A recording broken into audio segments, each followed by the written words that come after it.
Então, mais uma vez, eu me chamo Edmilson Vilhena, sou graduado em Psicologia. Hoje estou na metade da minha graduação em Ciências Sociais na Universidade Federal de Viçosa. Sou militante do Levante Popular da Juventude e hoje estou como articulador da pasta de saúde mental da gestão Todo Mundo no DCE, do Diretório Central dos Estudantes da Universidade Federal de Viçosa. Né, hoje a gente está dando início ao primeiro espaço do nosso seminário Setembro Amarelo, da promoção ao autocuidado. Né? Teremos mais um espaço amanhã e o outro espaço no dia 24, sendo que amanhã também, no final do nosso segundo espaço, teremos uma live na nossa conta do DCE, então já convido todo mundo a estar seguindo a conta do DCE no Instagram. A nossa live de amanhã terá como temática arte e terapia, então a gente vai estar discutindo, né, essa questão da arte e esses atravessamentos de processos terapêuticos que ela promove. Hoje a gente recebe os ilustres profissionais, o Wilde, nosso amigo Wilde Dias, ele trabalha na área da assistência social, e a querida Graziela Souza, psicóloga atuante na área da psicologia, né? Hoje, o objetivo desse espaço é a gente debater a promoção, né, e a prevenção da saúde mental nesse contexto epidêmico que a gente está vivendo agora, né? Querendo ou não, que entra também nesse contexto de período remoto emergencial. Acredito que a maioria que está aqui conosco hoje, assim como eu, é estudante da UFV, então a gente tem essa demanda também do pé que atravessa a nossa saúde mental e a gente tem que ser criativo para promover e para prevenir também quando se trata da nossa saúde mental. E esse espaço hoje é pensado para isso. Então, sem mais delonga, eu passo a palavra para os convidados. E aí, o tempo de fala vai ser de 15 a uma margem ali de 5 minutos, de 15 a 20 minutos, então, para cada. Aí a gente vai abrir blocos de perguntas, de 3 perguntas a 4 perguntas, dependendo de como vai estar a dúvida e a interação do pessoal. Tá bom? Aí vocês podem decidir quem começa e tal.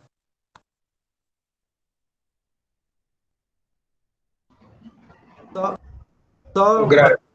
só uma coisinha que eu lembrei para a gente falar é que na metade assim quando estiver no meio do debate, a gente vai estar saltando a lista de frequência, tá bom? E aí no final do seminário a gente vai estar selecionando os certificados conforme a duração da hora que a gente vai ter dos espaços. Está previsto para ser 1 hora cada espaço, mas a gente sabe que pode prolongar mais um pouco e tudo mais. Tá. O Grazi, só falar rapidinho aqui, a gente combinou da Grazi falar primeiro, o Edmilson e pessoal, mas só nessa fase de apresentação ainda, o Edmilson me identificou aí, né, mas eu vi que nos e-mails e na divulgação foi que eu sou psicólogo da divisão psicossocial e eu sou assistente social da divisão psicossocial. Tá? Inclusive também a área que eu trabalho, então, é saúde mental, né? Não é assistência social. Eu até atuo, no caso, com assistência estudantil, nos períodos de avaliação, em início de semestre, mas a minha área de atuação aqui é saúde mental como assistente social. Tá? Obrigado, Wilde, pelo esclarecimento, né? A gente ficou com uma lacuna aí, né, nessa divulgação, mas obrigado por estar aqui conosco hoje, por topar estar aqui trazendo, né, a sua contribuição nesse espaço. E lembrar também, gente, que o seminário ele foi pensado justamente com o objetivo de promover um diálogo multidisciplinar, né? Então, a gente, ao longo do espaço, a gente vai ter militantes que atuam na temática da saúde mental, mas não são, como eu posso dizer, profissionais assim da psicologia em si, mas tem uma importância também né? Então, o espaço ele é pensado justamente para a gente promover esse diálogo multidisciplinar, né, de pessoas, profissionais, vivências, subjetividades, para que consigamos refletir juntos, né, a questões que diz respeito à saúde mental, principalmente nesse atual contexto de pandemia que estamos vivendo. Sem mais delongas, fiquem à vontade.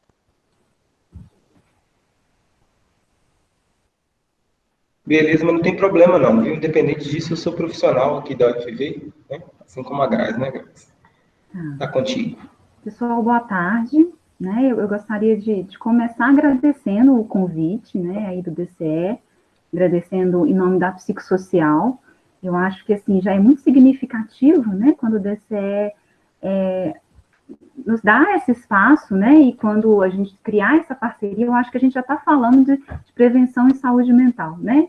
Quando né, o Wilde faz essa questão, né, de que ele não é psicólogo, ele é assistente social, e a proposta também aí da semana, né, que são várias pessoas, que a gente não pode ficar restrito à psicologia, à psiquiatria, para pensar a saúde mental, né, quando a gente pensar em saúde mental, a gente tem que pensar de forma ampla.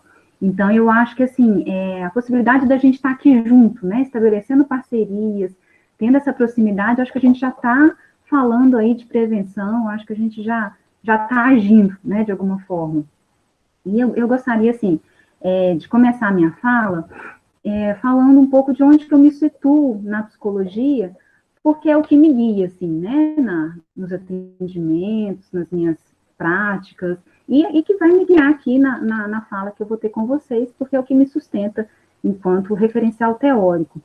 Eu trabalho com a fenomenologia existencial, que é uma abordagem da psicologia que vem muito da filosofia, né? Ela se inspira muito na filosofia existencial, e como inspiração para uma prática. E a filosofia existencial, ela surge muito no período entre guerras, e ela se dedica muito a temas que se tornaram muito significativos nesse período.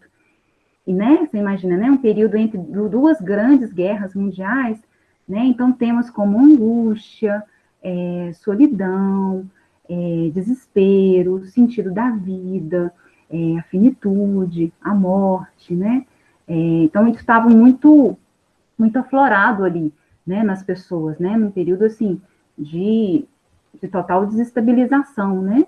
Então, nesse momento, a filosofia existencial, ela traz muito essa contribuição, essa reflexão, que já é do humano, né, que já existe aí há muitos anos. Não escutei.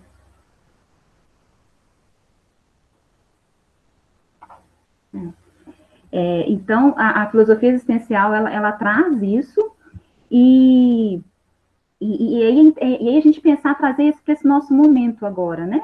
A gente não está num momento entre guerras, né? A gente não está vivendo isso, mas, assim, a gente está num momento de total quebra de paradigmas, né? A gente está num momento em que, de repente, aquilo que todo mundo projetava para 2020 foi por água abaixo, né?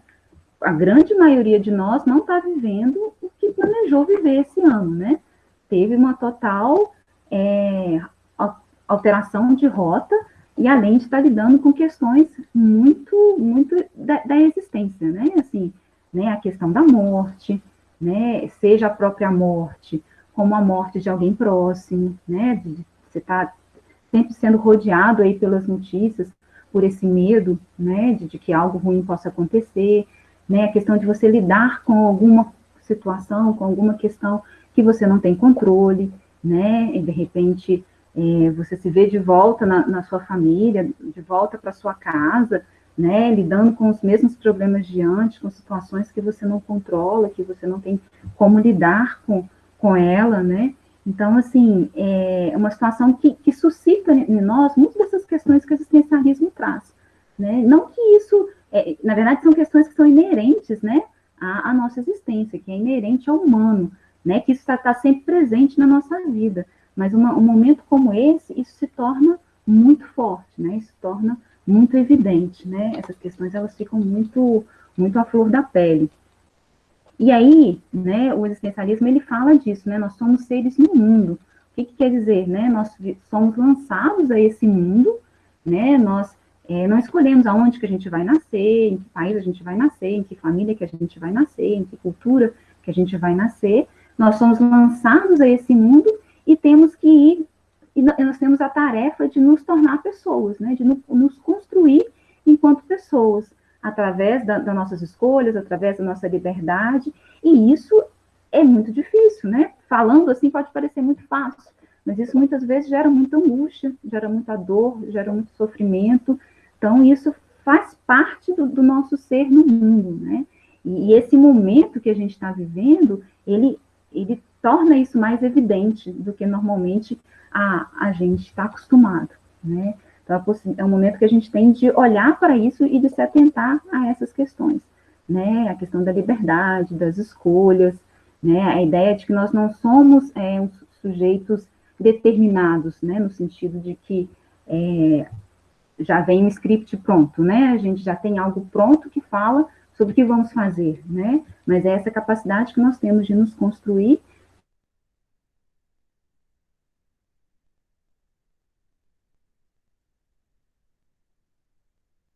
de lidar com as nossas escolhas.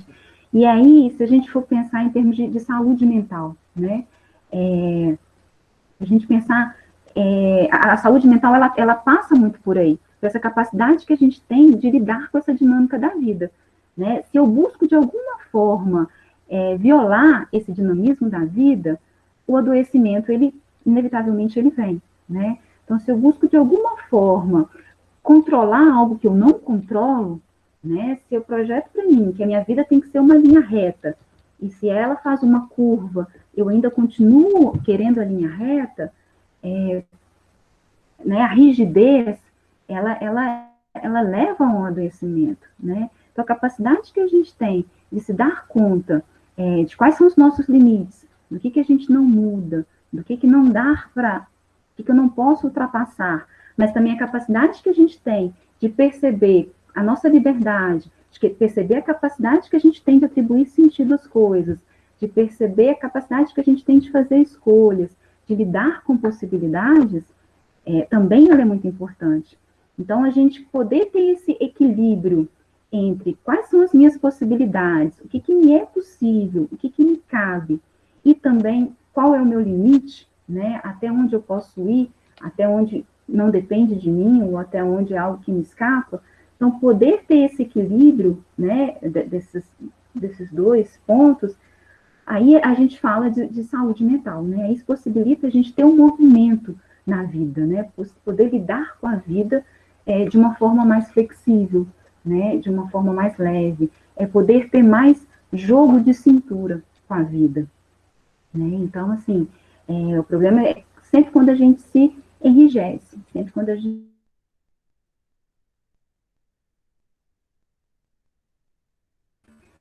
mantém o mesmo padrão, a gente sempre da mesma forma. Então, poder se abrir para essa existência é saúde mental, né? É poder lidar com essa dinâmica da vida, isso é muito significativo, né? Ter esse jogo de cintura. E aí, né, gente, pensando nesse momento que a gente está vivendo agora, né, de pandemia, de isolamento social, de todas essas questões que ninguém imaginava viver, né? Pode ser um momento, assim, muito, muito significativo, sabe? Assim, para aquelas pessoas que tiverem coragem, né? Para quem tiver coragem de olhar para isso, né? De olhar para si e se perceber, né? Se perceber aonde que você está, né? O que você está buscando da sua vida, o que você está fazendo da sua vida, né? Todos esses movimentos que você vem fazendo, né? A possibilidade que a gente tem de ressignificar a nossa existência, né? De atribuir um novo significado a ela.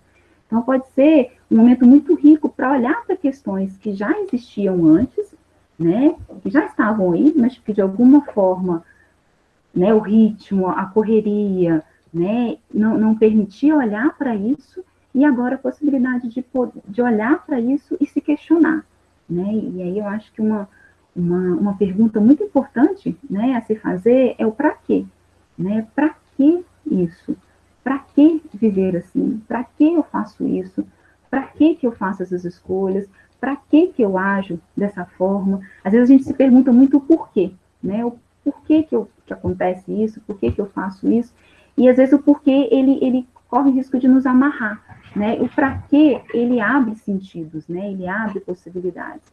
Então, a possibilidade de estar vivendo esse momento e poder se questionar, né? E poder ressignificar a sua existência, pode ser muito rico, né? Assim, tem pessoas que têm relatado um pouco das dificuldades familiares, né? Algo que tem ficado muito comum, né? Voltar para o ambiente familiar, às vezes um ambiente adoecido, um ambiente difícil, né? E está nessa situação, às vezes, de isolamento, não tem mais para onde fugir, de certa forma, né? Não tem mais para onde sair. E, assim, algumas pessoas falando da experiência de estar tendo um novo olhar para a situação, sabe? Assim, vivendo isso com dor, vivendo isso com sofrimento, não sendo fácil, mas ao mesmo tempo a pessoa podendo se perceber na sua família, sabe? Se situar, se perceber, assim, o papel que ocupa, o espaço que ocupa, qual a contribuição que dá para a mudança ou para não mudança também. Então, a possibilidade da pessoa ampliar a percepção dela sobre a situação que ela está vivendo. Não que isso seja, talvez, o suficiente para mudar, porque tem a questão daquilo que a gente não controla, daquilo que depende do outro, mas se você já se percebe, se você já se abre para um novo movimento, isso pode ser muito significativo, né?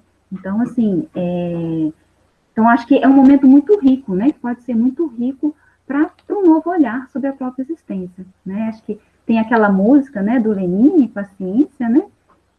Que eu gosto muito, né? Que ele fala que quando você pede um pouco mais de calma, o tempo não para, né? O corpo pede um pouco mais de alma, mas o tempo não para, né? O mundo não para.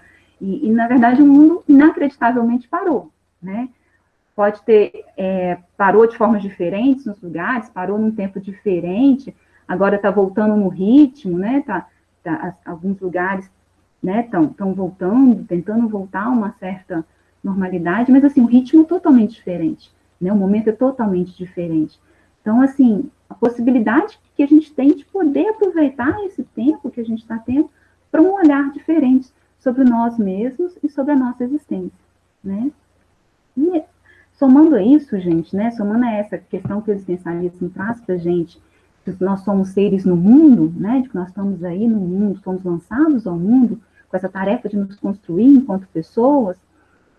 Nós somos seres no mundo com os outros, né? Nós somos seres com os outros, nós somos seres relacionais, né? A relação, ela faz parte da nossa existência, ela é inerente ao ser humano, né? Então, isso é algo que faz parte da nossa condição humana. E aí, a gente pensar nisso, né? Nós que estamos aí, né? Se a gente parar para pensar, tudo é relação, né? O estudo, né? Eu estou me relacionando com o outro, no trabalho, no lazer, a relação com a família, né? A relação com o outro, ela está sempre presente, ela me constitui, né? Como ser humano. E aí a gente pensa isso no momento de isolamento social, né? Como que isso viola, isso que faz parte, né? Da nossa condição humana, né? De estar com os outros. E esse é um ponto, assim, muito importante para a gente pensar em termos de saúde mental, pensar em termos de prevenção em saúde mental. A saúde mental, ela é relação, né? Então, assim, da mesma forma que eu estava falando da flexibilidade, de poder ter jogo de cintura para lidar com a vida, a relação, ela está presente, né? Também, em termos de saúde mental, ela se faz presente e ela é importante a gente olhar, né? Começa lá na nossa família, na relação que a gente tem com os nossos pais, depois na escola, né? Depois com os amigos. Então, assim, e aí é um ponto importante, né? Da gente pensar em termos de prevenção em saúde mental, que são vários espaços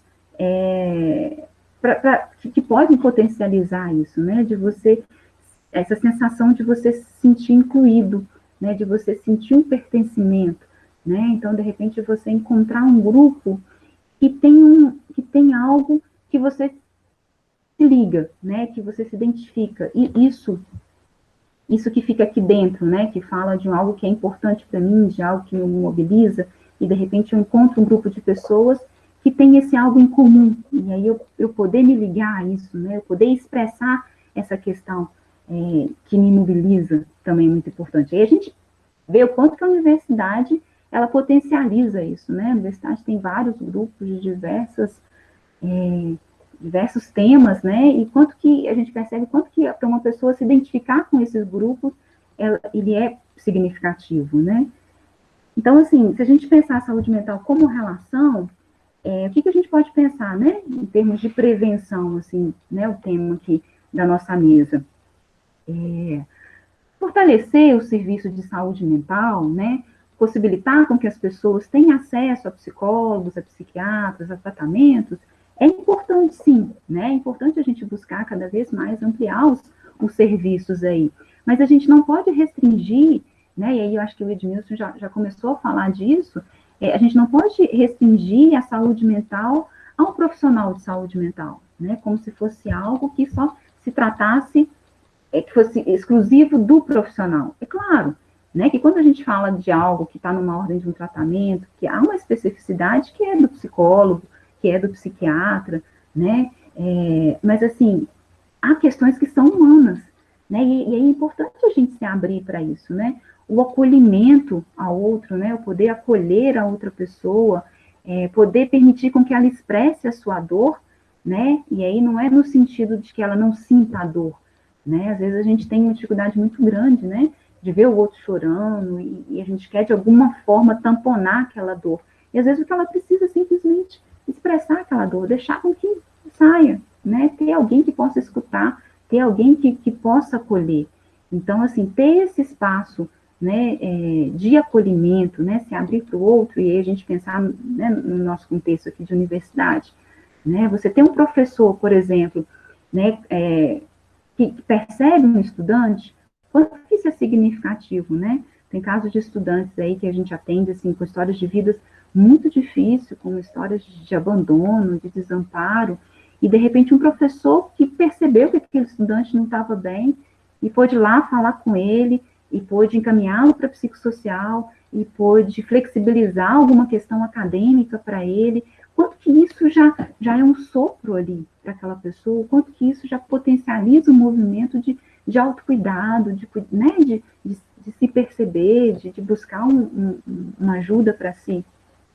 Então, a gente tem que pensar a prevenção sempre de modo amplo e sistêmico, né? A gente não pode pensar a prevenção como apenas no tratamento, né? A gente tem que sempre pensar de uma forma ampla. E aí, numa instituição, né, de ensino, na universidade, isso é muito importante também, a gente ampliar a questão dos grupos, né, das pessoas terem a possibilidade de participar dos grupos, né, de terem pessoas que possam estar abertas a acolher o outro, a encaminhar a pessoa para alguma ajuda, ampliar as experiências também, né, gente, a gente perceber que a gente não é só máquina, né, não é só estudo, né, que a gente tem necessidade de lazer, que a gente tem necessidade de cultura, que tem necessidade de esporte, né, de poder ampliar a experiência, né, de estar no mundo, né, de não restringir a minha experiência a um único aspecto, né, seja ele o estudo, seja ele qualquer outro aspecto, mas assim, poder me perceber como um ser multi, né, que tem essa dimensão aí existencial e que quanto mais eu consigo ampliar, melhor para mim, né, então poder oferecer esses apoios também é muito importante. Nesse momento também a gente tem visto, assim, a importância dos grupos virtuais, né, como o Yudi falou, a gente tem aí na psicossocial tentado desenvolver nesse período alguns grupos virtuais, e muitas pessoas que procuram, elas falam assim, que procuraram pela necessidade de ter contato com outras pessoas, né, pela necessidade de estar em contato, de interagir com outras pessoas, então, assim, as pessoas sentindo falta disso. E é importante a gente dizer também, assim, a importância desses grupos como um espaço de expressão, né, um espaço de fala também, porque hoje a gente tem muitos eventos, né, muitas lives, muitas palestras, que têm o seu lugar, que têm a sua importância, mas, assim, a gente percebe a importância também de ter um espaço para fala, que as pessoas possam falar, e que as pessoas possam também escutar. Então, assim, quando a gente propõe um grupo, é nessa natureza, e algumas pessoas falando disso, né, dessa busca por isso. Então, assim, acho que nesse momento os grupos virtuais, eles podem ser muito significativos também com esse propósito de expressão, né, de compartilhamento de experiências, né, com esse propósito de fala também, né. Eu acho que agora aí, né, com o ensino remoto também, cria um pouco, né, e aí falando das pessoas que eu tenho conversado, né, acho que cria um pouco uma reorganização da rotina, né, acho que algumas pessoas estavam muito assim, aí eu estou falando, gente, a partir da minha experiência, né, do contato que eu tenho com alguns estudantes, né, deles falando um pouco de estarem perdidos, assim, né, de estarem totalmente sem rotina, totalmente sem planejamento. Então, o ensino remoto, de alguma forma, ele cria, né, uma rotina, né, cria horários. Então, isso é importante, né, a gente tentar, de alguma forma, se adaptar a esse novo contexto, mas é importante também tomar cuidado com isso, né, de que forma que eu vou fazer esse ensino remoto, né, de como que eu entender que é um contexto diferente, é uma forma diferente, eu estou num contexto diferente, né, então é importante também contextualizar esse momento, né, e o cuidado também, né, gente, com essa coisa assim, agora vamos recuperar o tempo perdido, né, seja agora, seja quando voltar ao presencial, o que foi perdido, né, o que se perdeu e o que se ganhou, né, é importante fazer essa reflexão, porque senão volta-se, vive-se tudo isso e volta-se como se nada tivesse acontecido, né, para que a gente possa tirar algum proveito desse momento, para que a gente possa tirar alguma reflexão desse momento, né, e se atentar a si, né, se atentar a esse contato interno consigo, né, olhar para si e esse movimento de estar mais inteiro, de estar mais integrado onde eu estou, né, de estar, de que eu tenha mais sentido nas coisas que eu esteja fazendo, né, seja mais próximo do meu presente. E uma coisa que eu gostaria, assim, de relatar para vocês, né, falando aí da prevenção, a gente tem tido, né, uma experiência aí na universidade de uma comissão de saúde mental, né, que já começou, já tem um tempo, né, e aí a universidade vem nessa luta aí, de tentando pensar algumas ações de saúde mental, e essa experiência da comissão é muito interessante, porque é pensar a saúde mental de forma ampla, né, então, por exemplo, é uma comissão que ela foi dividida em 3 subcomissões, né, uma comissão que pensa o acolhimento, né, que pensar ações de acolhimento aos estudantes, pensar essas ações de grupo, pensar esses espaços coletivos, né, de fala, de expressão, um outro grupo se dedicando à questão da questão do professor, da formação do professor, da relação professor-aluno, né, das questões acadêmicas, de poder flexibilizar algumas questões curriculares, né, e um outro grupo pensando na questão de saúde mental, né, em termos de ação, de tratamento, de espaços.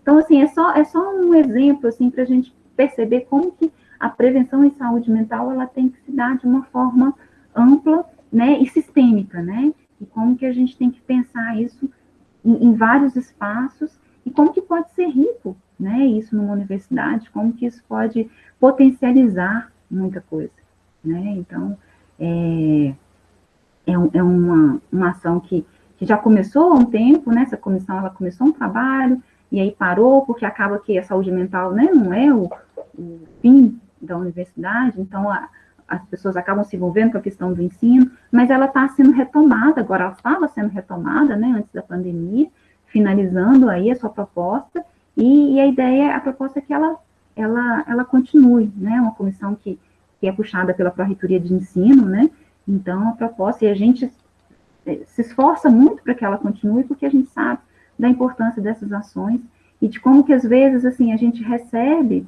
questões, pessoas para um atendimento, né, psicológico, e que a gente vê que às vezes a questão é acadêmica, né, é o acadêmico que adoeceu aquele estudante, né, então se a gente consegue agir onde realmente tem essa dificuldade, como que isso potencializa muito mais, né.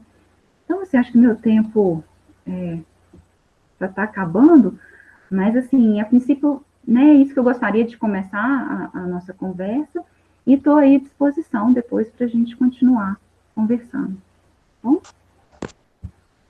Ótimo, ótimo, Grazi. Muito boas as colocações. Anotei algumas coisinhas aqui para estar compartilhando depois. Passo a palavra agora para o Will. Beleza, obrigado, Edmilson. Obrigado pelo convite também, assim como a Grazi disse.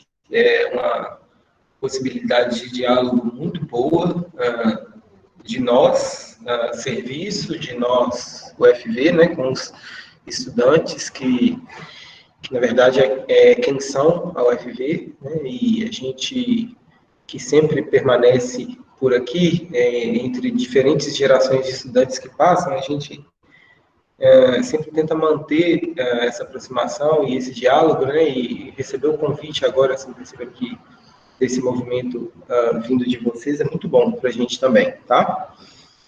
E aí, falando do tema aqui, um pouco em continuação a Grazi e um pouco em contribuições específicas, promoção e prevenção, antes de falar da saúde mental, mas promoção e prevenção em saúde são conceitos que marcam uma concepção de saúde assim, na história da política de saúde do Brasil, né? Então, eu vou falar assim, de algumas questões conceituais e práticas, tá? Não no sentido de um debate, não, tá? Até o Edmilson comentou assim, a gente pode trocar e conversar a respeito, mas uma troca de ideias e informação sem politizar o debate, embora a política permeie tudo, mas a gente construindo ideias juntos, tá? E nessa conceituação de saúde, assim, a gente percebeu ao longo da história do Brasil, houve um momento marcante em que esses conceitos foram trazidos, mudando a forma como a gente trata a saúde, né? Que foi o período da reforma sanitária, dos anos 80, passando a enfatizar mais a nossa abordagem em processos de saúde e não em processos de doença, né? Esse processo que a gente chama entre saúde e doença, né? A promoção e prevenção entram mais na perspectiva de enfatizar a nossa intenção em promover saúde do que a nossa intenção em curar doenças, né? Não que a promoção em saúde exclua o curar doenças, mas não é essa a ênfase da política, né? E por isso a gente trata, então, preventivamente também, né? E a gente trata dessa forma na raiz dos problemas, na raiz das questões, né? E aí entra a saúde mental, né? Aliada a esse processo de reforma de reforma sanitária, né? Aconteceu também nos anos 80, um movimento que a gente chama de reforma psiquiátrica na saúde mental, né? E a reforma psiquiátrica exemplifica bem essa mudança conceitual, porque se a saúde era tratada antes com a ênfase mais na doença, né? Na saúde mental, a patologização da doença levava a formas de tratamento, muitas vezes, exclusoras dos pacientes, né? Então, era um regime centrado nos manicômios, né? O tratamento em saúde mental, ele excluía as pessoas do convívio comunitário, né? E as internava em processos de tratamento interno, né? Nos manicômios. O que houve na reforma psiquiátrica, né, na sequência desse processo de reforma sanitária, foi a socialização dos processos de tratamento em saúde. Então, de um regime manicomial, a gente passou a um modelo de base comunitária, que a gente chama. E o que é isso? A gente trouxe para o campo das relações sociais o processo de tratamento em saúde mental, né? Novos conceitos entraram aqui no tratamento em saúde mental, como vindo aí, então, da psicologia, a noção de subjetividade dos sujeitos, né? As questões de saúde mental, então, não tem apenas causas fisiológicas, talvez, né? Ou orgânicas, psicopatológicas, né?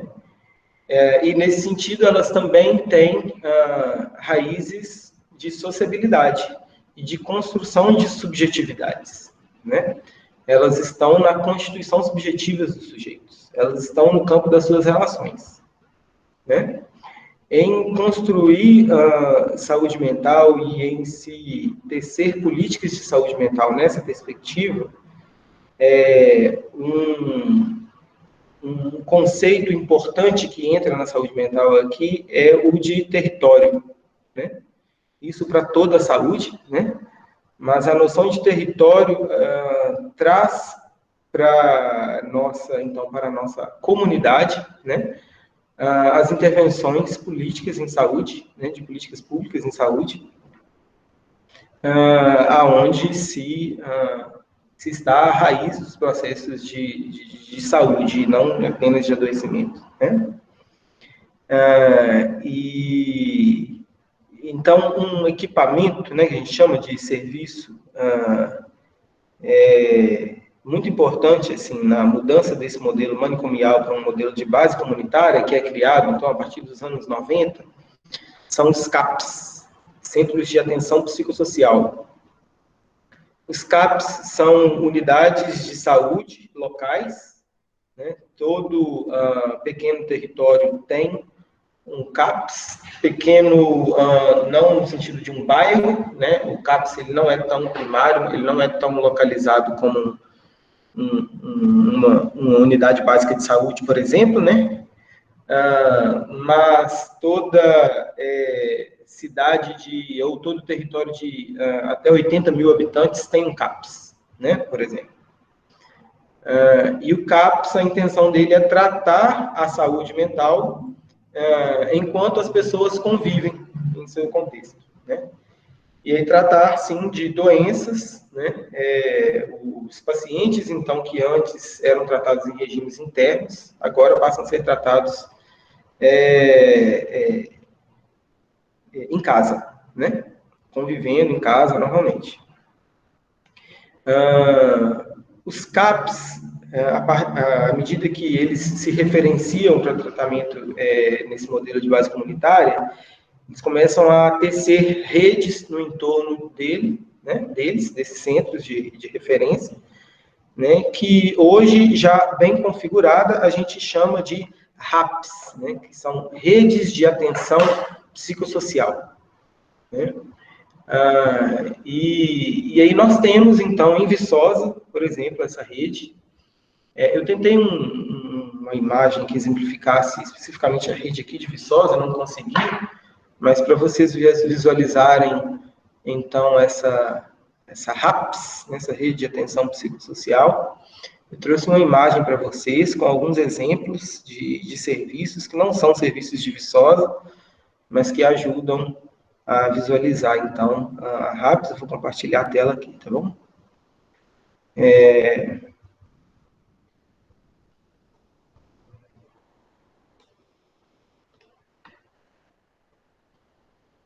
Então, as RAPs se organizam a partir de territórios específicos dessa forma. A saúde foi territorializada, vocês já estão vendo aí? Na minha tela, da RAPs? Sim.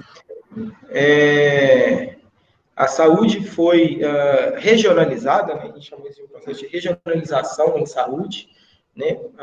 Embasado nessa noção de território, né? Cada território precisa ter os seus serviços, né? E nessa regionalização, cada região, então, tem alguns serviços, tem que ter alguns serviços específicos estruturados ali, né? Falando de saúde mental e, então, de CAPs, de RAPs, né? Aqui existem alguns serviços elucidados aqui. Viçosa é privilegiado em termos de estruturação de uma base comunitária de saúde mental. Nossa macro-região de saúde é a macro-região de Ponte Nova. Viçosa é uma micro-região em saúde dentro da macro de Ponte Nova. É uma micro-região com 9 municípios, né, aqui do nosso entorno, ali entre Paula Cândido, São Miguel, Araponga, Teixeiras, Porto Firme, no nosso entorno aqui, né? Nessa micro-região, nós temos 6 CAPs, nessa micro-região.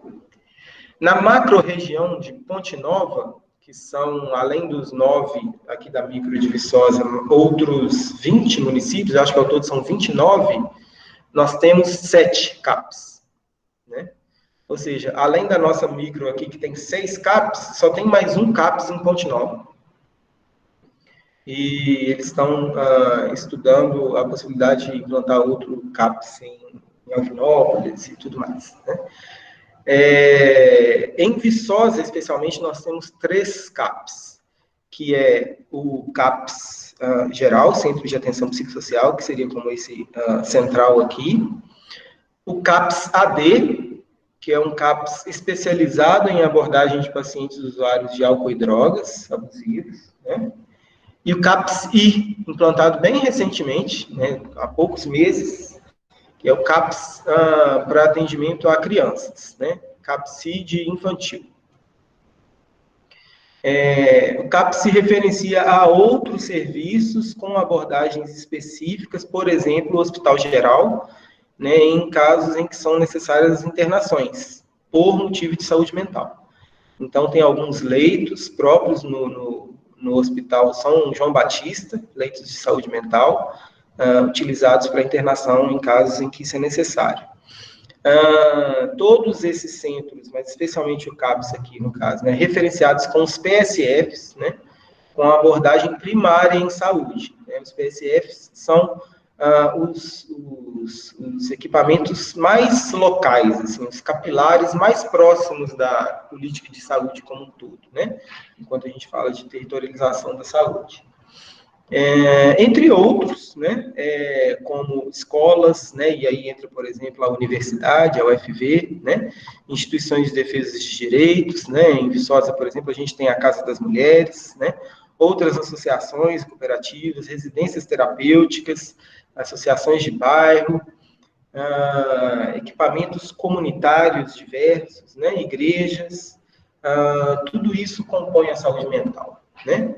Queria trazer para vocês um conceito de saúde mental, um conceito de território que ajuda bem para a gente nessa compreensão de saúde mental, que é uma noção trazida por Milton Santos, né, que considera a noção de território vivo, que ele chama, né, no campo das relações e das dinâmicas de poder que configuram os territórios como os lugares que tomam uma conotação também subjetiva.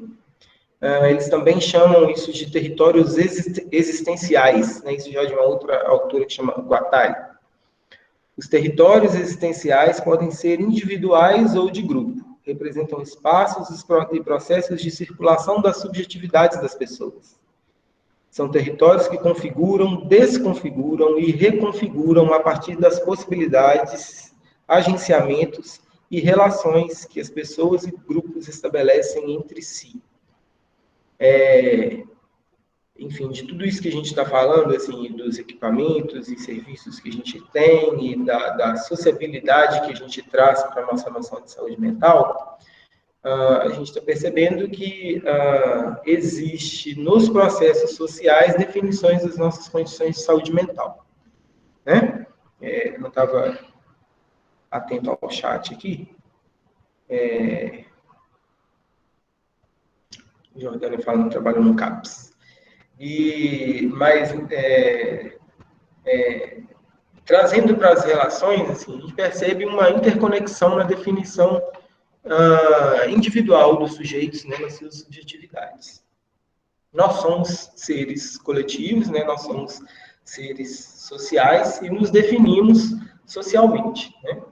A gente usa, eu e a Graça até já tivemos trocas em grupo sobre isso, a noção de teoria geral de sistemas, né, para a percepção dos seres humanos, né, que eu também vou trazer aqui numa conceituação. Né? Percebemos os sistemas humanos em termos de organismos vivos, nos quais cada indivíduo está intimamente conectado ao outro, sendo impossível avaliar o comportamento de uma pessoa, senão em relação a outra pessoa.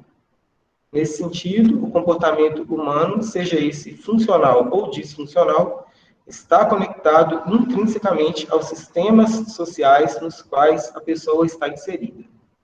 A impossibilidade de se conhecer a interação com o outro é definida para a limitação da criação do saber, pois a criação ideológica não existe em nós, mas existe entre nós. É bom a gente perceber falando aí de saúde mental, né, a nossa condição individual relacionada a contextos maiores do que nós mesmos, né? Isso é definidor, isso é esclarecedor, isso é bom, né? E a gente passou por um processo histórico, falando aí desde a reforma sanitária, reforma psiquiátrica, em que isso foi muito trazido para a pauta do debate político, para a pauta das construções de políticas, né?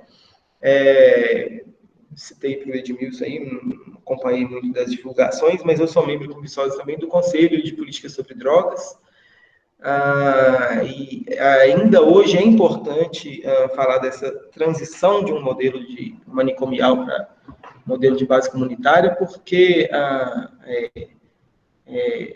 políticas que enfatizam a internação ainda sobressaltam muito, né? E, de fato, a gente precisa continuamente reconceituar esse processo de construção de políticas. Mas o que equilibra todo esse conceito, toda essa noção conceitual, e aí por que não chamar de debate também, né? Que essa construção comunitária e coletiva não exclui o indivíduo na definição de sua subjetividade, né? Nós, indivíduos, somos atores da nossa própria história, né? E nisso eu quero aliar muito a minha fala, que é o que a Grazi disse antes. Nós somos atores da nossa história, né? Nós somos os atores e autores, né? A gente atende muitos estudantes aqui na divisão que trazem diversas questões externas, né? Que a gente tende a construir e compreender juntos, né?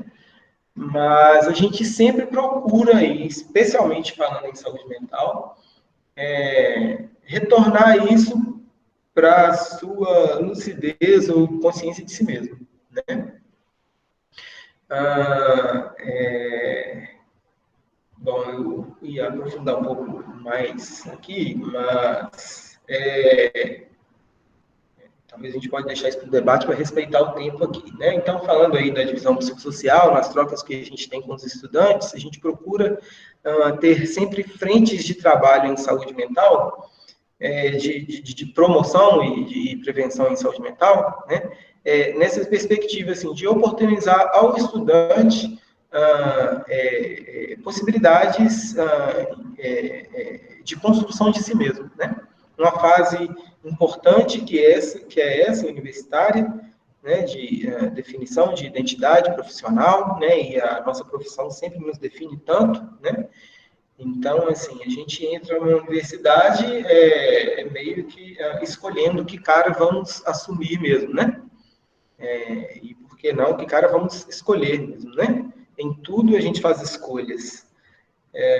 E é disso que a gente veio dizendo, assim, a pandemia pegou a gente mesmo de surpresa, porque inclusive no início do ano a gente vinha com um movimento de campanha que normalmente a divisão psicossocial faz no início do ano, que a gente chama de Boa no FV.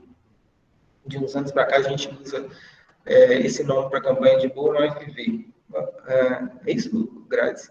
O Márcio de Boa, não? De Boa no FV, isso. Era Márcio de Boa. E a gente, nesse sentido de promoção e prevenção em saúde, né, a gente traz 4 pilares para essa campanha, que são exercite-se, aprecie, interaja e inspire-se. Em cada um desses, a gente vê a possibilidade da pessoa construir em si mesmo habilidades saudáveis, né? De uma saúde como um todo, né? Posso deixar de dizer de uma noção de integralidade em saúde, né? Mesmo enquanto a gente fala de sistemas, enquanto a gente fala de sociabilidade, a gente está falando de tudo isso, né?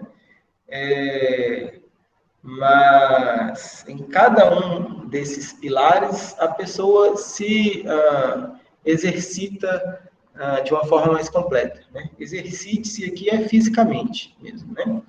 Aprecie, contemple, né? Para e aprecie a vida. Né? As artes, em todas as suas formas de expressão, expresse-se também, né? Puxando de dentro de si o que existe de mais belo da sua subjetividade. Né? Interaja entre as pessoas, né? E supere os desafios da relação. Né? Interaja em situações de conflitos ou em situações de amizades. Né? A gente sempre tem a ganhar com todas as pessoas com quem a gente se relaciona. E eu não sou muito de dizer assim, de exclua do seu hall de amigos aquela pessoa que te faz mal. Não, interaja com esses também, porque você pode crescer com essas pessoas. Né? E inspire-se. E existe aqui uma raiz de espiritualidade muito importante também. Né? Busca dentro de si, assim, enquanto a gente fala de existencialismo, a gente fala também de busca de sentido, né? A gente fala de fé, né? A gente fala de razão, porque fomos criados, ou porque não, através de tudo isso, conhecer a si mesmo. Né? Inspire-se. E buscamos aqui, enquanto divisão, dar ouvidos aos estudantes. Né? A divisão não é muito especialista em promoção de ações online, né? Mas a gente percebeu que, como também disse a Grazi, né? Dar ouvidos aos estudantes, né? Oportunizar espaços de fala, é uma marca que a gente pode contribuir mais nesse momento, né? E é o que a gente tem feito. E aí, para finalizar a minha fala, só deixar com vocês uma pequena citação de um autor que orienta bem tudo isso enquanto a gente estava falando, que é Viktor Frankl. Viktor Frankl era um psiquiatra. Só um instante enquanto eu estou abrindo a fala dele. Né? Ele era austríaco, um neuropsiquiatra austríaco, que viveu nesse período entre guerras e foi prisioneiro de guerra na Segunda Guerra, né, como judeu. E perdi a imagem que eu separei dele aqui. E aqui.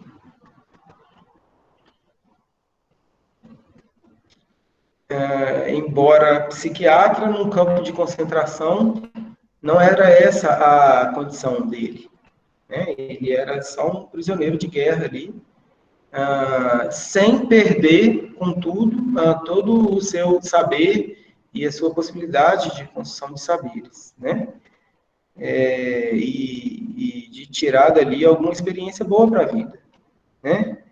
E tem um pensamento dele, assim, que tem várias traduções, né? Mas eu encontrei uma que calha bem para essa fala nossa, uma tradução boa, que é essa aqui.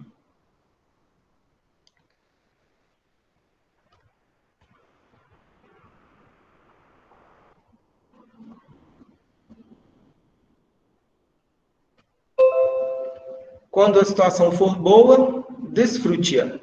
Quando a situação for ruim, transforme-a. Quando a situação não puder ser transformada, transforme-se. Em outras palavras, noutra tradução que eu já li, já vi dito assim, quando a gente descobre que não podemos mais mudar uma situação, só quando a gente descobre que não pode mais mudar uma situação, é que a gente percebe que ainda podemos mudar a nós mesmos. Né? E isso que a gente queria deixar para vocês, para ter uma pequena troca aí agora, no final. Tá bom? Muito obrigado, Wilde. Muito obrigado, Graziela, pelas colocações pertinentes, extremamente qualificadas, fazendo com que esse nosso debate, essa nossa conversa, seja de extrema importância. Agora a gente abre para dúvidas, né, colocações, troca de experiências. Fiquem à vontade. Pode se inscrever no chat ou abrir o microfone e falar. Se eu puder pedir, quando abrirem o microfone e falar, ligar o vídeo também, assim, claro que deixando cada um à vontade, falando da possibilidade de troca aí, né? Bom a gente Sim, verdade. Quem puder ligar a câmera, gente, se sentir à vontade, puder, fica à vontade. Oi, boa noite, gente. Não sei se eu estou aparecendo. Boa noite. Eu queria mesmo agradecer, não é nenhuma dúvida, assim, agradecer vocês de estarem aqui hoje e disponibilizar esse tempo para a gente, para ter esse debate. Realmente, igual eu peguei, assim, vocês falando, né, tipo, tá presencialmente ou, tipo assim, tá conversando com um psicólogo, né, com alguém da área completamente diferente da gente ter esses espaços, né, tipo assim, poder falar, abrir e falar é diferente da gente estar acompanhando uma live ou outra, mas é muito massa que aqui a gente possa ter esse diálogo aí na medida do possível. Eu tenho dificuldade de falar em microfones assim, mas queria só agradecer mesmo.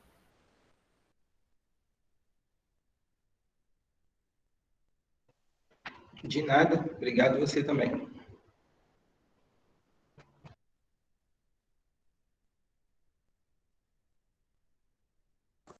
Mais alguém? Vinícius? Todos que têm perguntas? Esse é o momento.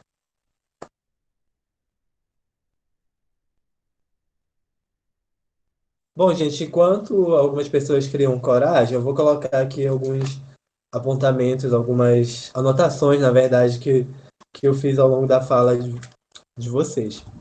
Com relação ao que foi explanado pela Grazi, eu sou suspeito para falar da sua abordagem, porque eu gosto muito do existencialismo. Tive um professor na universidade que tem como tem a abordagem, né, e sempre colocou questões que nos instigaram a nos repensar diante de N situações.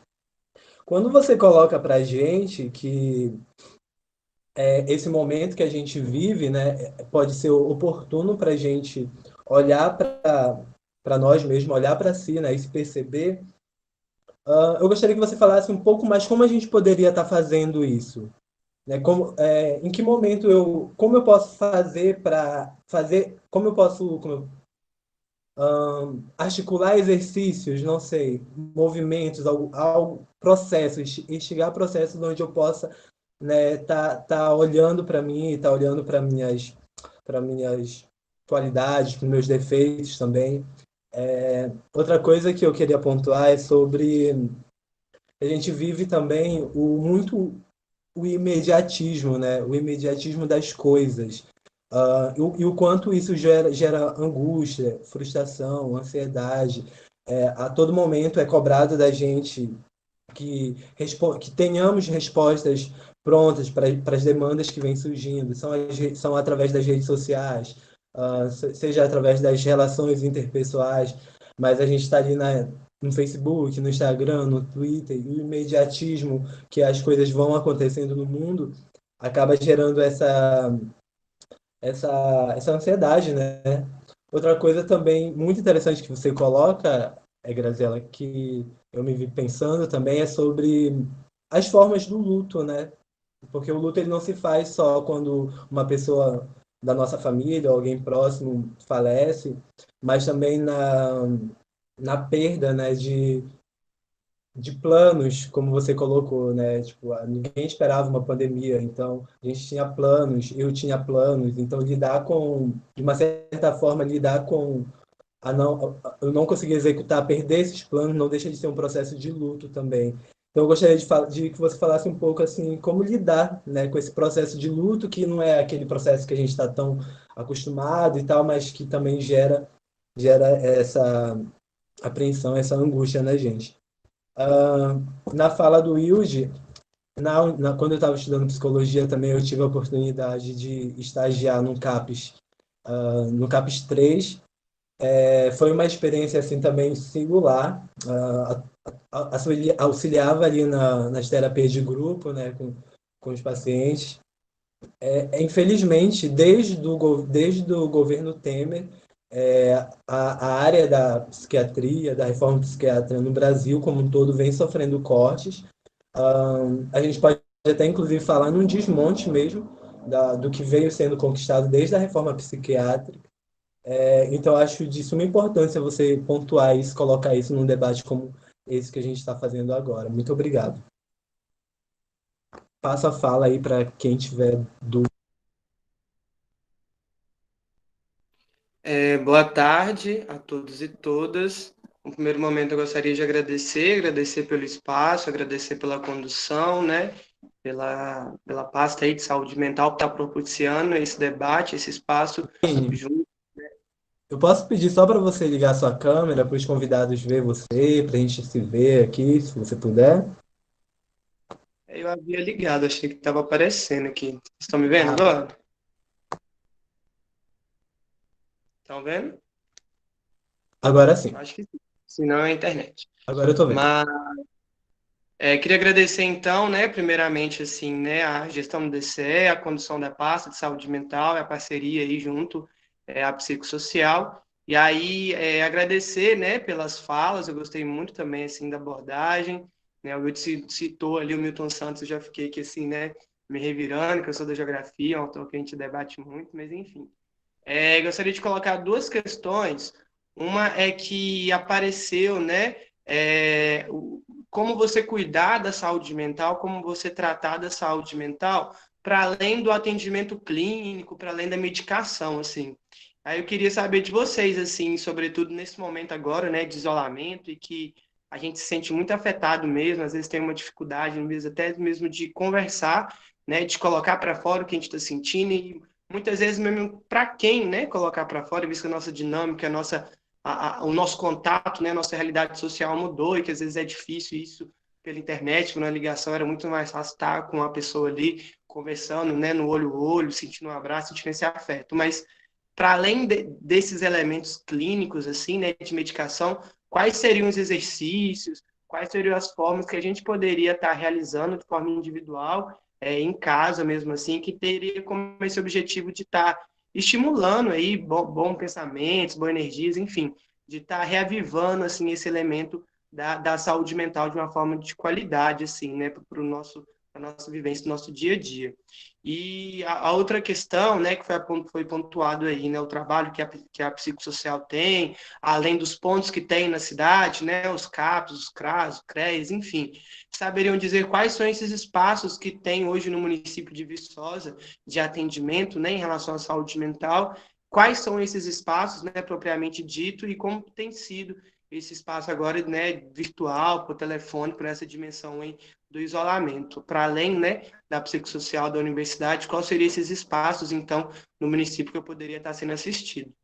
É isso, obrigado.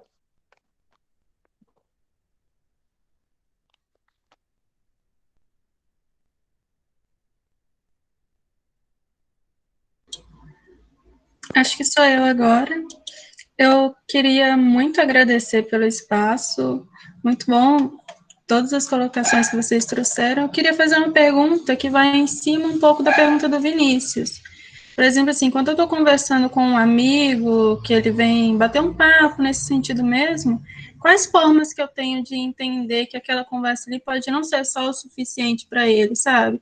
Que ele necessita de uma ajuda a mais.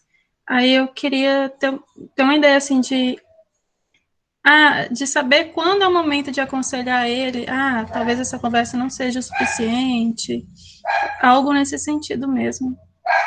Muito obrigada.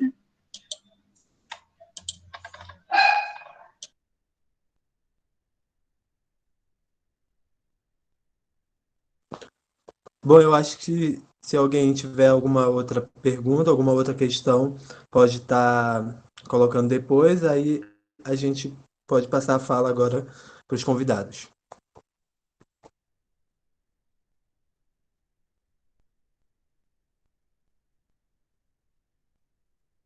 Aí fiquem à vontade, a gente pode inverter a ordem, né? Como a Grazi começou e o Wilde finalizou, acho que a gente pode começar agora nesse bloco pelo Wilde, depois para a Grazi, não sei. O que vocês acham? Pode ser, tá bom. Então, o Edmilson fez uma provocação muito boa em relação a uma tendência recente de cortes na saúde mental, que não é só na saúde mental, né? De cortes na política social como um todo, né? A gente viu isso na assistência estudantil, a gente viu isso na educação, né? Mas ainda assim, não seria uma ênfase minha, porque eu acompanhei bem de perto esse período aqui em Viçosa. Aliás, deixa eu ver, eu estou no COMAD, Conselho de Política de Drogas, desde 2012. E a gente batalhou muito por ter um CAPS-AD. Essa minha participação começou antes de trabalhar na divisão psicossocial, eu trabalhava na saúde ocupacional, com saúde do servidor público aqui da UFV, né? E entre os servidores a gente lidava muito com questões de alcoolismo, e os encaminhamentos que a gente dava de tratamento sempre apontavam no final para a internação, né, de comunidades terapêuticas e tudo mais. Não querendo que a centralidade das abordagens fosse de um modelo interno, né? A gente começou, através do conselho, tentar trazer para a comunidade. E aí, o CAPS seria a referência para tratar casos de álcool e drogas, né? No caso, CAPS-AD, de usos abusivos, né? De adicção e tudo mais. A gente batalhou, então, não sei, eu desde 2012, ou talvez um pouco antes, né? Mas o conselho desde antes disso, não sei, 2010, não lembro de quando o conselho é. E esse CAPS-AD foi implantado em 2018. 2018? Sim, acho que no final, outubro de 2018, isso. A gente iniciou um diálogo muito bom com o Ministério da Saúde, com a referência técnica lá do Ministério da Saúde, que é a Lei Zeni. Ela veio em Viçosa, participou de uma conferência nossa, orientou a gente contra os requisitos que a gente tinha que atender de sistema para implantar. Nas novas tendências de governo, a gente até hesitou, a gente teve receio de que não fosse implantado, né, mas interagimos com ela disse que não, que realmente havia pressão contrária, mas que essa pressão era muito por produtividade, era por efetividade, funcionamento dos serviços, que aliás é correto, né, a gente conhece serviços ineficazes também, né? E, assim, adequando os nossos projetos e serviços, tudo, o CAPS foi implantado, o CAPS-AD, né? E depois disso, assim, um outro segmento tinha reivindicação específica para o CAPS-I, né, infantil, que nem estava contemplado na noção de regionalização lá da saúde, não, mas argumentado, aproveitando até o contato lá com o Ministério da Saúde, argumentado no Ministério da Saúde, foi contemplado, né? Implantamos o CAPS-I em Viçosa, então foi 2 meses atrás, né, Grazi? Acho que até compartilhei lá no nosso grupo. Isso mostra, assim, que mesmo nessa condição, assim, a gente ainda pode trabalhar nossos recursos, pode trabalhar possibilidades, né? Já falando um pouco, assim, de quais espaços em Viçosa. Eu falei bem rápido da RAPS, né? Mas nós temos, então, 3 CAPs, como eu disse, né? O CAPS-AD é específico para demandas relacionadas a álcool e drogas. O CAPS, no nosso caso, o CAPS 2, né? Acho que ele estava habilitado para CAPS 3, mas ele está atendendo como CAPS 2. Atende demandas gerais de saúde mental, mais casos configurados por patologias, né?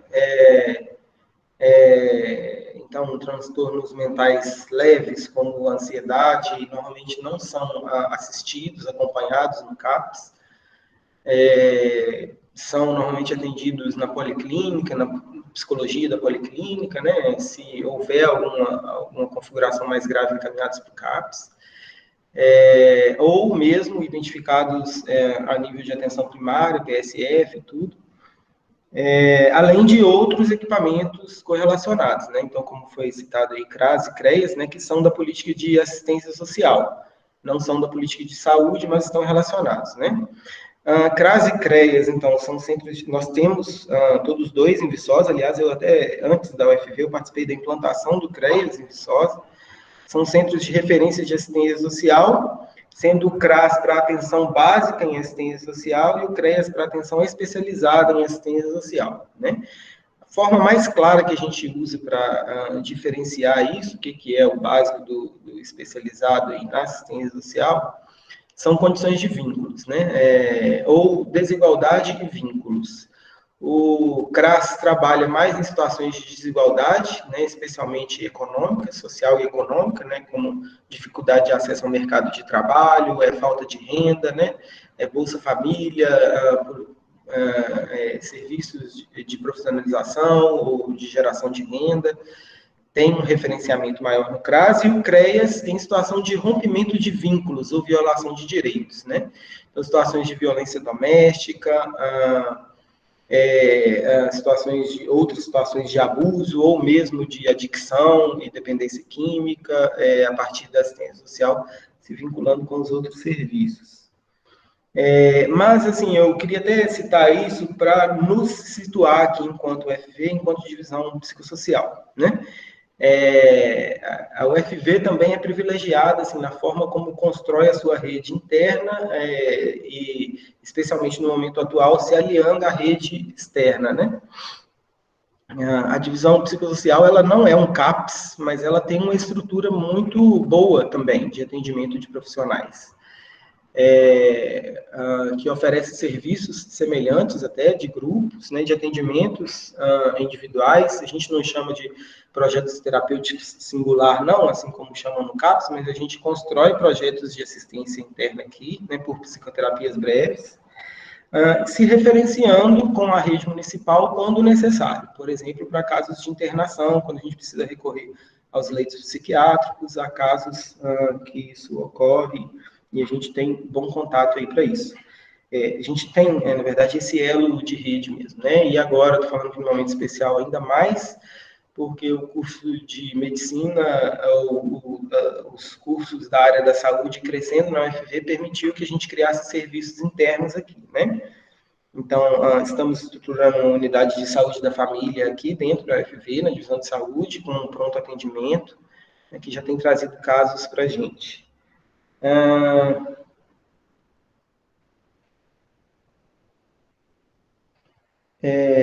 Bom, outras questões que foram colocadas, vou deixar mais para a Grazi falar, mas só uma que eu quero comentar, assim, a gente tende a tecnificar muito a saúde mental, às vezes, e isso tende a ser ruim, assim, pelo lado da patologização excessiva.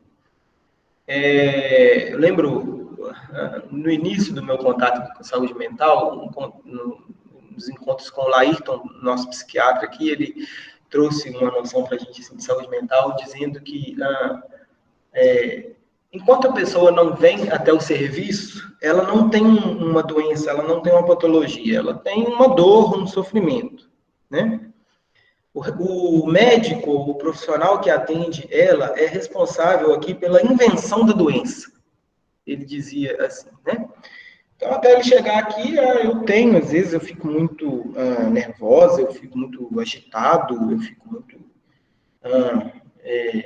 não usa a palavra ansiedade, então, né, aí o profissional avalia e fala, você é bipolar, né? E esse conceito de bipolar define a pessoa a partir daí que, pronto, eu sou bipolar. Como se o seu sofrimento, a sua dor anterior, né, e a forma como a pessoa lidava com isso, não tivesse possibilidades, se não técnicas, vou usar o termo aqui, humanas, né? Nós, humanamente, socialmente, podemos lidar com a nossa dor, com a dor do outro, né, com o sofrimento, e por isso a gente traz para a comunidade essas nossas possibilidades, né? Não que, de forma alguma, pelo contrário, o profissional não tenha um lugar específico aí, importante em tratar patologias, é claro, né? Mas a pergunta é assim, como saber se essa conversa é suficiente? Da sua percepção, do seu ouvido, do seu olhar humano, né, em conversando com aquela pessoa, saber como responder, isso a gente constrói humanamente, não é tecnicamente, né? Afinal, todos nós sabemos lidar, ou aprendemos, somos capazes de aprender a lidar com a dor humana, né? E não estamos falando aqui de questões de técnica, tá bom? Eu não li as questões do chat, não. Enquanto a Grazi fala, talvez eu possa ler e comentar depois. Mas é isso. Ótimo, Wilde. Muito obrigado pela contribuição. A fala está com você, Grazi. Eu vou tentar aqui a gente fazer um apanhado, né, das questões, começando aí pelo Edmilson. E aí, quando você fala do luto, né, Edmilson, de lidar com o luto dos projetos, me vem a palavra finitude, né? Assim, a gente tem essa finitude tanto da vida, que é a morte em si, mas essa finitude diária das coisas que a gente perde, dos projetos que deixam de existir, dos relacionamentos que terminam, né? Então, assim, isso está muito presente, né, nesse ano, né? Em que várias coisas não terminaram, que várias coisas não foram, né, de como deveriam ser, né? Então, assim, claro, né, isso gera dor, isso gera angústia, isso é sofrido, né? Tem que ser vivido, mas a importância de, a partir disso, que me cabe, né? O que é possível para mim construir a partir disso. Então, esse questionamento, e a frase do Viktor Frankl, né? Eu acho que é muito significativa quando o Wilde traz, né? Se eu não posso mudar uma situação, o que eu mudo em mim, né? Então, o que eu posso mudar em mim para lidar com aquela situação? E aí, nesse momento, né, como lidar com isso, né, como que a gente pode se transformar? Eu acho que, assim, nos questionando mesmo, né, não tem outro caminho a não ser esse diálogo conosco mesmo, né, ter coragem de conversar com a gente, né, verdadeiramente, ter coragem, às vezes, de olhar para coisas que são dolorosas de olhar, coisas que, às vezes, a gente faz de tudo para não olhar, mas que elas estão ali, né, então, assim, poder... E isso, às vezes, um outro nos ajuda, né, no intermedia nisso, mas esse diálogo interno, que aí eu passa muito por esse questionamento, né, de um sentido, do sentido da vida, né, assim, o que faz sentido para mim? Qual que é o olhar que eu tenho para a minha vida? Qual que é a visão de mundo que eu tenho? Né, o que eu busco nesse mundo? O que eu vim fazer aqui, né? Essa tarefa de me construir como pessoa, o que eu estou buscando? Então, poder ter esses questionamentos, assim, do que me dá sentido, o que é importante para mim, o que me mobiliza, né? Para que eu faço esse curso, para que eu ajo de determinada forma, para que eu faço determinada escolha. Então, acho que o para quê, né? Então, poder se questionar, poder olhar para si e tomar mais consciência disso que a gente tem, que é essa capacidade que nós temos de nos construir, de nos fazer quanto pessoas, né? Então, acho que tomar mais consciência, assim, dessa direção desse barco, né? Que esse barco, quem dá o direcionamento somos nós. E muitas vezes a gente acaba criando justificativas ou indo atrás de algumas determinações, assim, para não se dar conta da autonomia que a gente tem, da capacidade que a gente tem de se construir, né? Acho que o Vinícius, né, que trouxe também o questionamento do que fazer nesse momento, né, de como que lidar com essas questões nesse momento de pandemia, né, e aí a internet, ela tem sido um grande aliado, né, a possibilidade de ter contato com as pessoas, mas ao mesmo tempo, quando você estava falando, me veio isso, assim, a internet, ao mesmo tempo que eu tenho a possibilidade de me conectar com alguém, de participar de uma live, de escutar alguém, mas o risco também que a gente corre de cair numa impessoalidade, né, hoje, né, como, por exemplo, né, a gente tá, essa coisa da gente não aparecer, da gente não poder se evidenciar, da gente não poder se expressar, né, então que a gente consiga usar essa internet também de uma forma positiva, né, de que a gente possa realmente se conectar com as pessoas, realmente de alguma forma, por exemplo, a gente tem feito aí um desafio para a gente, né, os atendimentos online, né, então, assim, e tem sido um grande aprendizado, né, coisa que até então a gente não fazia, E no início ficou todo mundo assim, nossa, mas como é que vai ser? Como é que a gente vai fazer? E é possível, né? Tem suas limitações? Tem, mas é possível sim eu atender, né? Fazer um atendimento psicológico de uma outra pessoa, do outro lado. Então, assim, tem gerado possibilidades, né? Mas a gente tem que tomar cuidado também para não cair nessa impessoalidade, né? E aí eu acho que, assim, Vinícius, né, a questão de restabelecer rotina, né? Uma nova rotina. O que é importante para você nesse momento? Priorizar, o que é importante fazer, né? E tentar elencar essas prioridades, ter esse tempo, né? De outras ações, outras atividades aí no dia a dia, né? Tentar colocar atividades culturais, esportes, mas eu acho que, assim, conexão, sabe? Eu acho que uma palavrinha-chave é conexão. Conexão com o outro e conexão consigo mesmo, assim, buscar estar próximo ao outro, mesmo que seja virtualmente, mas estar próximo a si mesmo, assim, se questionando, criando esse diálogo interno. Os espaços de atendimento são poucos, né, Viçosa, realmente, assim, a saúde mental, ela é muito carente, né, são poucos psicólogos, por exemplo, na prefeitura, na universidade tem muito mais, né, que para atender, que a prefeitura tem para atender a cidade toda.